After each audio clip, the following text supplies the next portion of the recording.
about now it's 13, 14 years ago when I was in similar shoes as you. Uh, I did not have the confidence to start up. I was a fresher myself.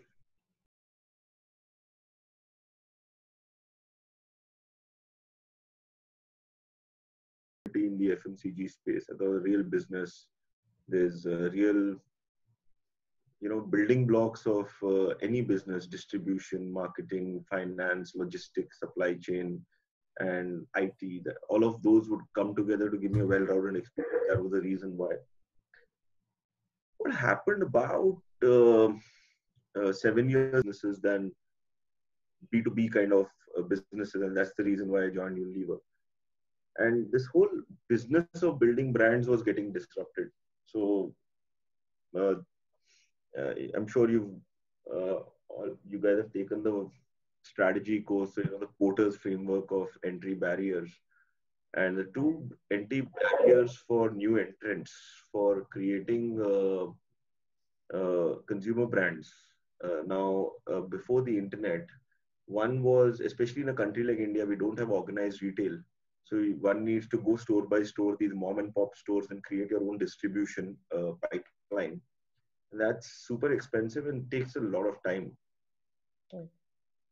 But to do that, the whole mass media, it just the amount of capital required to participate in it is very high. And that's when I realized this was about 2012-13 time frame that both these entry barriers are getting challenged by the internet. Entrepreneur who really wanted to build a brand, things were never better because suddenly you had consumer insights on tap for which you didn't have to spend too much of time or too much of money or too much of effort. You had distribution on tap, and then you had media on pay per click. So literally it was coming together, and I just felt very uncomfortable being in Unilever anymore because they were still a very old school company because they had built the modes of distribution already, because they already had a certain scale and mass media was not a problem for them to access, because they already had a lot of cash flow coming in from the current product. So innovation was not really an imperative for them to grow. Uh, they were very slow to adopt these changes. And for me to be inside that organization and try to uh, force the organization to change was very difficult. And I struggled to do that. In fact, I tried to convince my leadership to do a spin off of Unilever to create Unilever Digital back in 2013 for digital first brands. And they did not agree. And I said, okay, I'll go do it outside. And that's when I kind of walked out and I said, okay, first port of call is I know something about consumer marketing and brands and distribution, but I know jack shit about digital. And I need to pick up this skill set. And I need to learn and unlearn some of the things that I've learned in the past and relearn the new way of doing things. And that's where the Bank Bazaar stint came into picture, where I said, let me join a startup for whom digital is life and death. Either they succeed there and make it big, or if they don't succeed, it's gone. And I did not even want to get into a startup which had any physical product. So logistics cannot be a challenge. Supply chain cannot be a challenge. Warehousing cannot be a challenge. It has to be a purely digital distributed product, which is consumer facing, of course, because that's my love. And after working there for a couple of years, picking up something, just getting an appreciation of this new ecosystem. And by then they had gone to the next level. They had raised the next round of funding. Uh, I mean, when I joined them, we were 4 people. We went to 650 people in 2 years as a team. And I said that was a good enough time for me to say, hey, I think I've got a bit of appreciation about what's out there. I think I've learned how some of these things are done, but I really still don't know what the challenges of an entrepreneur are. And let me then do something from zero. Because unless maybe I'm stupid that way, but unless I go through it myself as an experience, maybe I'll never really have the empathy. And the choices were between starting a physical brand which had physical products, consumer products, etc. But when I looked at the timing, the acceptability in the market, this was in the 2000, I think 14, 15 time frame. I mean, e-commerce was just taking off in India. It was very unfathomable for me to think about some guy coming and buying some lipstick or some face wash from some website he hadn't even heard about, because half the people had not even heard about Flipkart till then. And the D2C movement was just about taking off in the US. Uh, even in the US, most of the brands that we today know, like I think Warby Parker was around, but Tufts and Needles, Casper's, Away, Glossier was still to come. And I thought it was really, the timing was really off for India. And my personal passion is I'm a petrol head. I love automobiles. So I said, let me do something there. Well, ultimately, the objective is about building a company, building an enterprise. And there's a deep problem there because India was at a very interesting time frame. For the first time in 2014, uh, the if 100 cars were sold in India, 51 were used cars, because till then the Indian market was such that it was a new car market, not a used car market. Just to give you a sense, in US, out of every 100 cars that are transacted, not sold by the companies, but transacted, 73 cars are used cars. Right? And an average car in America will go through 4 owners. And India was way behind them in terms of car usership. And this is that inflection point. And that got me thinking, I might buy a second-hand Audi or a second-hand BMW or even a second-hand Maruti. But when I buy a second-hand car, if a Maruti, let's say, Ciaz cost me 8 lakhs on the road, if I buy it from a showroom, if I buy a second-hand car, it would be 3-4 lakhs. I've not spent that much of capex, and therefore I don't have the ability to spend so much in terms of maintaining it. I might buy a BMW at half price, but I have no ability of going to the showroom and paying full price for its service. And there was a whole host of unorganized garages. O2O, offline to online, was a big theme anyway. So I said, how can we take all of these garages into the 21st century and really connect them up? And that was the genesis of Stepney. Ran that business for about 2.5 years. Then sold that to Quaker in 2016. And actually, I was just, after my exit, I was kind of back in my farmhouse growing some fruits and vegetables and really taking some time off. And there were a couple of classmates of mine, like you guys are, who by then had become partners at McKinsey. And they said, listen, if you're not doing anything, take a couple of days and come and help us out on some problems that we're solving in the auto sector, in the banking, consumer banking sector, etc., especially on the digital marketing side. I said, yeah, sure. I wouldn't mind getting out of the farm for a couple of days because I started missing city life after a couple of months. And so that was where McKinsey came in. Then they wanted me to come in full time. I was not ready to get back to corporate life.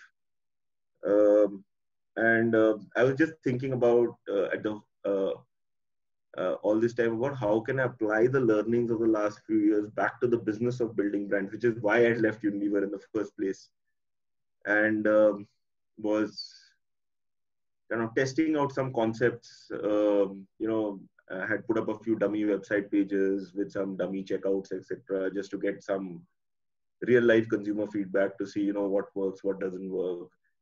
Toyed with an idea of a personalized skincare brand for women, where based on some questions, based on Vision Tech, because Vision Tech was available on tap now. You could just click a photograph or a selfie of yours, and I'll help you diagnose the issues with your skin, and then send you a cleansing, toning, moisturizing regimen. And initially, it will be to repair your skin, but then after 2-3 months, again personalize that regimen to make it more maintain your skin. There's another idea I was toying with, which was again the consumer side, which was essentially if your thumb can become your credit card, which was essentially using the India stack and saying how can at the checkout at every store you just put in your thumb, through the India stack access your credit history, immediately give you a micro loan right there, and essentially you never need to carry any money ever, even if you never had that money in your bank. So a couple of these did a pilot with Pantaloons in 2016, 17. Um, and that's when me and my current co-founder and partner Kawaljeet, we were talking. We had been talking for about 4 5 years, and about doing consumer brands, what is the future, etc. And some of the thoughts, thesis, some of the approaches, etc.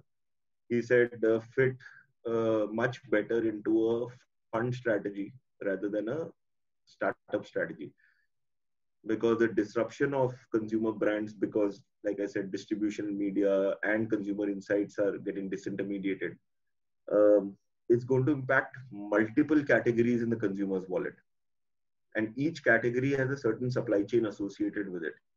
So in one operating company, managing so many very diverse supply chains might become difficult. But if you operate as a fund and take minority positions in various companies, each master in their own supply chain, then if you have a more unified way of accessing the customer and creating customer acquisition funnels, etc., then that becomes a even more valuable strategy. And my only pushback to him for about 6 months that we were dating before we got married was is like getting married. It's a 5 to 7 year journey. Was I don't know I of investing or F of finance, and if you do go for a ref check, especially with my profs back in college, they will tell you that he's not a finance guy. But I think all kudos to Kaval. I think he took the leap of faith with me and said, those are that's detail we can figure out along the way. But as long as there's a clear strategy on how we want to build brands of the future, the rest is details that any smart person can pick up along the way. And that's how I became an accidental VC.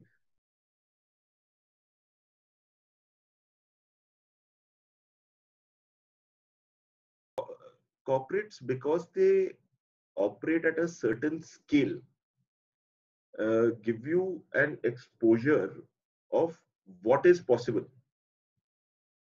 And this I've especially learned because this was something that was part of my uh, life experience, etc. So it was almost so internalized that I never realized it's a learning till I met people who were startup junkies or serial entrepreneurs who've never seen that, and that's when I realized it's a learning where, because they operate at that scale, there are certain systems, certain processes, certain org structures, and certain decision making OKRs, KPIs, whatever you call them, that keep various parts of the organization humming along while maximizing shareholder value. Uh, Versus if I did not have any of those experiences, uh, it could have been that I would never know what scale looks like. And if I'm running my own startup, or if I'm investing in startups and advising them as an investor, then I wouldn't even be able to tell them what to do once they hit a certain scale. So there is definitely very good learning uh, when you're working in a corporate setup, whichever setup that is, uh, because they've hit it at that critical mass, that large scale. They have gone through their own learning kind of journeys in the past, and arrived at a framework that works or works seamlessly. And when you get in as a fresher, or somebody who's after a couple of years of work fresh out of, let's say, B school or whatever, into a corporate, you're getting into environment which has sometimes decades of learning already baked in. So what you're seeing when you're entering the corporate in terms of what kind of OKRs do they follow, what kind of org structure do they have, what kind of processes do they have for procurement, what kind of processes do they have for distribution, what kind of processes do they have for measuring spend efficacy. You uh, as a employee are seeing it for the first time, but what you are seeing is decades of, or sometimes centuries of learning that has already been baked in, and that is its worth its weight in gold, if you ask me. uh, because I'm sure, I mean, uh, even Unilever in 1918 was a startup. it uh, it it was two startups who came together to form Unilever. There was Sunlight and Lifebuoy, and they were two different startups, right? And they've had more than a century of learning, and that's what people will see today as a result of all their experiences. So definitely the scale piece of how do you manage the complexity of scale is definite learning that one could take uh, from the corporate world and apply it to the startup world at appropriate times, um, when they start seeing that scale. Obviously, there are obviously negatives of it: the hierarchy, the communication, or the transparency in communication, or the speed of execution, nimbleness, which some of these corporates have lost along the way, which startups should never learn from them.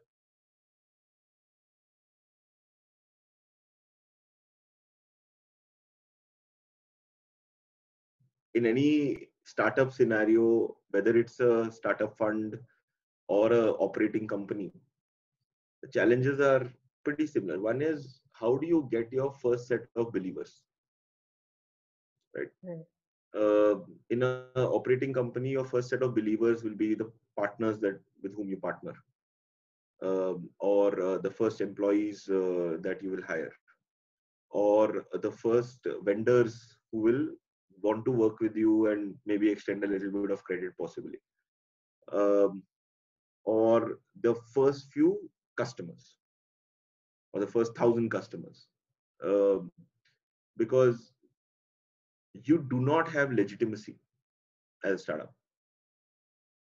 The market will always look at you with circum with a bit of circumspect. They will not be convinced that yeah, you know what you're talking about and you are good at what you do and you will deliver what you promise. Because there have been so many failed startups as well, and it's not like anybody has a there might be a few who have a wrong intention, etc. But most people don't have the wrong intent. It's just that they didn't succeed. Some vendors lost their money in that. Some suppliers gave credit and couldn't recover it. Or some customers trusted the startup to deliver and the delivery never happened. Various such challenges, because of which, in general, if you're starting up anything, you will see some level of questioning and some level of suspicion that the market will look at you with, and whoever you talk to. Uh, and the challenges are similar. I mean, even in Fireside, my first few investors were difficult to convince. Yeah, they're like, oh, first time investor, you've never invested in a startup before. What do you know about venture capital investing? And how are you different? Why will Sequoia not eat you up? And why will, if your strategy is so awesome and it is such a compelling theme for investing, why won't Axel Partners or XYZ company, XYZ fund start doing it and, blast out valuations out of the market and blast you out of the market, therefore? Um, Getting them on board was a challenge.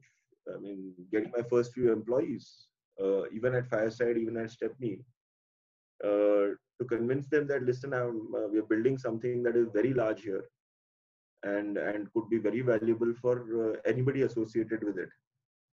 Uh, I mean, the, the junior most employee in Stepney, his life changed. He was a mechanic, a car mechanic before he joined us. Today he runs a travel company.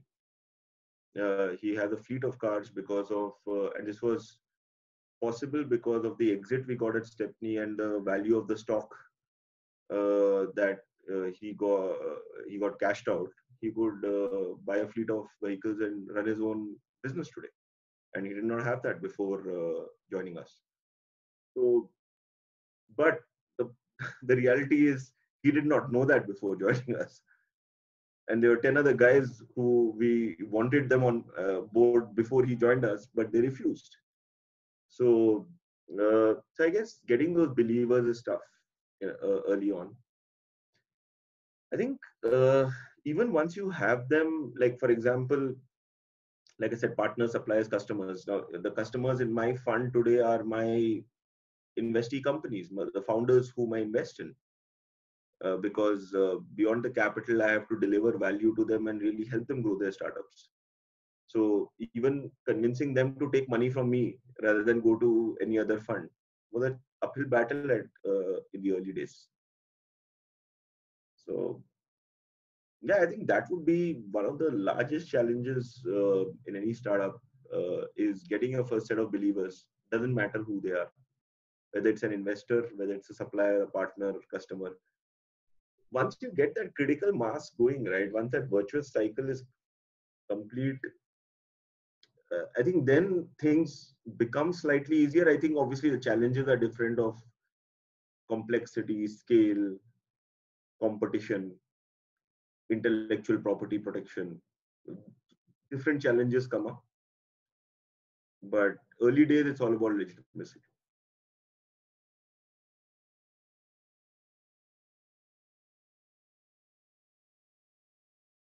Chalk and cheese, short answer. I think ideas are quite cheap. Timer doesn't. I mean, if you think as a budding entrepreneur or a potential entrepreneur that you've hit upon a market gap that no one else is seeing, what you really are saying is you have hit upon a market gap or a white space that nobody else that you know is seeing. Because there are lots of smart people out there and there are tens of other people out there who would be seeing the same market gap and the same opportunity as you are and the same ideas or similar ideas as you are having. Nobody has a unique idea.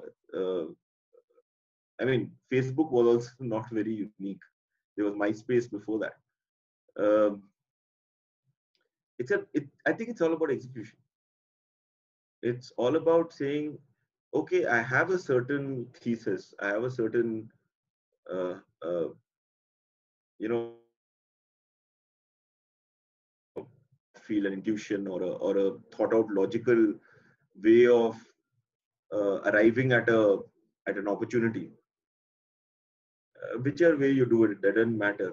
But once you've identified the opportunity to really go after it, hammer and tongs, and be faster than anyone else out there, and be flexible and nimble to say, I don't mind doing 10 pivots till I get it right.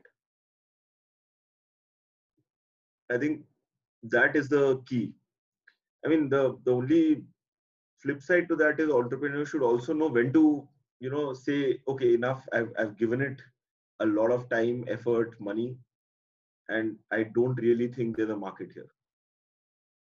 And be smart enough to call it a day also, because sometimes I've seen some very high caliber people falling down the rabbit hole where they keep obsessing about that one opportunity that they think is very great, but after a lot of years wasted, a lot of money invested, a lot of time invested, they're still not being able to crack it. Maybe there is no market there, or maybe there's a market there, but you are not the right person to,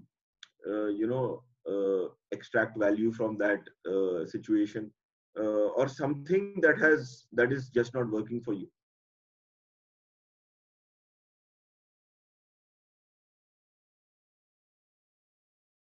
There is still enough juice Beneta left in consumer brands, I think India's GDP per capita has just crossed $2,000. Um, I mean, typically, till a household earns about $2,000, especially on a PPP basis, uh, in general, they are just taking care of their utilities: roti, kapda, makan, education, internet. That I would consider a utility and a necessity in today's day and age. Uh, but it's beyond $2,000 that the discretionary economy really takes off. And you've seen that bull run on the discretionary economy, for example, in China from 2004 to 2000 till today, and still going strong. Uh, in fact, 2004 was when China was at $2,000 GDP per capita, where India is today. So we are in that very interesting time where eh, we we are very confident about the future and look at it with a lot of optimism. And therefore, we believe that multiple brands in multiple categories will get created. Also, compound this with the fact that A, there's an opportunity in terms of consumer actual discretionary wallet spend going up. Second is that actually India is not a branded market. I mean, take the apparel market for example. Apparel market is, as per a Mintra report, about 100 to 125 billion dollars in India today. Right? Only 25 billion dollars out of that is in the organized segment, which is branded segment. 75 to 80% of the apparel market in India is unbranded. And as consumers become more conscious about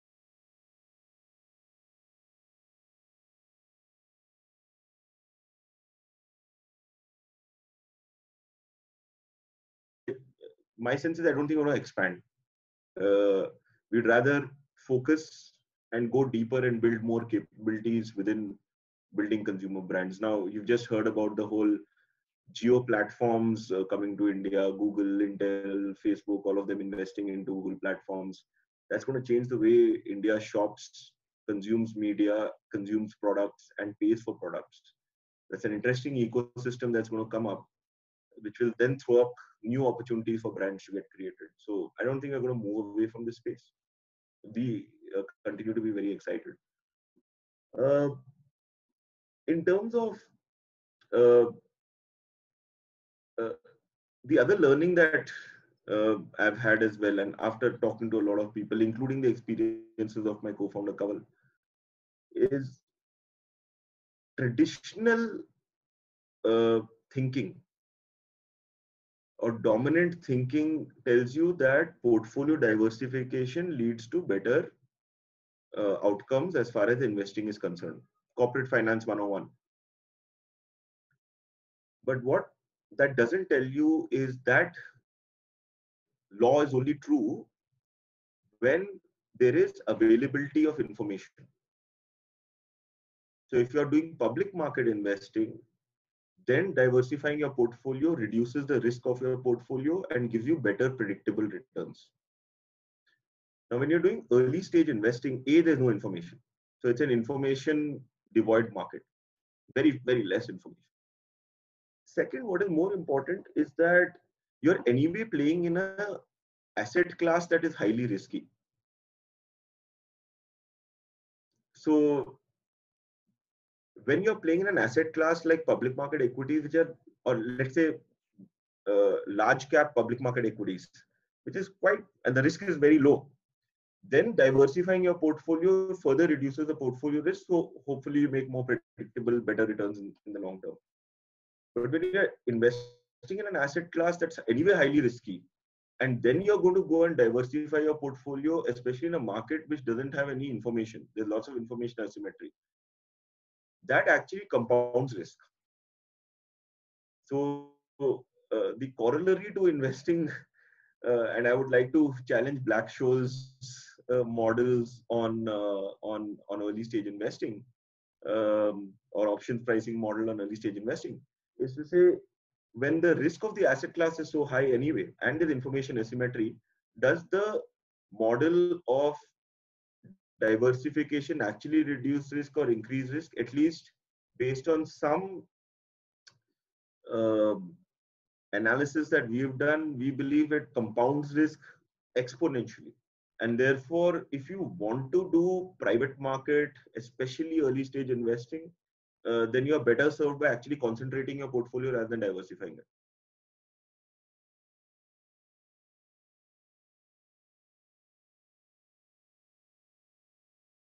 Can be prescriptive, Vaidhi. So even if,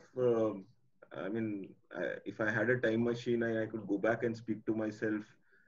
I wouldn't change a thing. I think I'm enjoying the entire process, the journey. So I don't think there'll be very concrete advice. And if I were to talk to anybody from the graduating class about entrepreneurship, I would say each person has their own journey. There are there's a Bhavesh Agarwal who's a fresher and he has created a very large organization. And then there are experienced guys like Hari Menon who have created a very large and very valuable organization in Big Basket as well. So, and has come from corporate experience. So I think each person has their own journey and one has to be true to yourself. I think the only thing that I would say is what separates the great from the good, and I've seen that slightly consistently, is uh, the inquisitiveness, and that little bit of, I mean, almost bordering on immaturity, to say, hey, listen, I will ask any question that comes to my head. I will always try to find the next level of answer. I don't mind going and asking a fresher a question as well. Or there is no ego involved. Uh, that that childlike inquisitiveness with no ego and having the ability to question and not at any point of time thinking, listen, I cannot ask questions because now I'm a mid-career guy or whatever. I think that is what kind of has held a lot of people in good stead.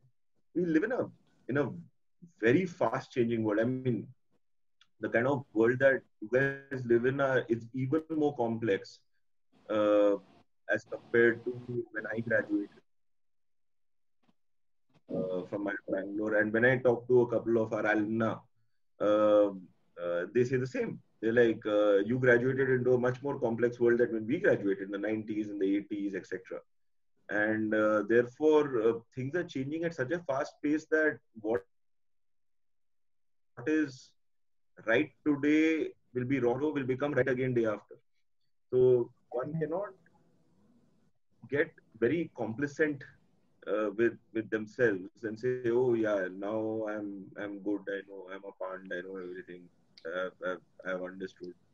And just have that humility at any given point of time to say, यार नहीं आता है, सीखेंगे चलो, and try करेंगे. I mean, सीखेंगे का मतलब sometimes concepts can just go bounce over your head and you're not bright enough to grasp them. But try तो करना चाहिए. So all the best. Take care. Stay safe.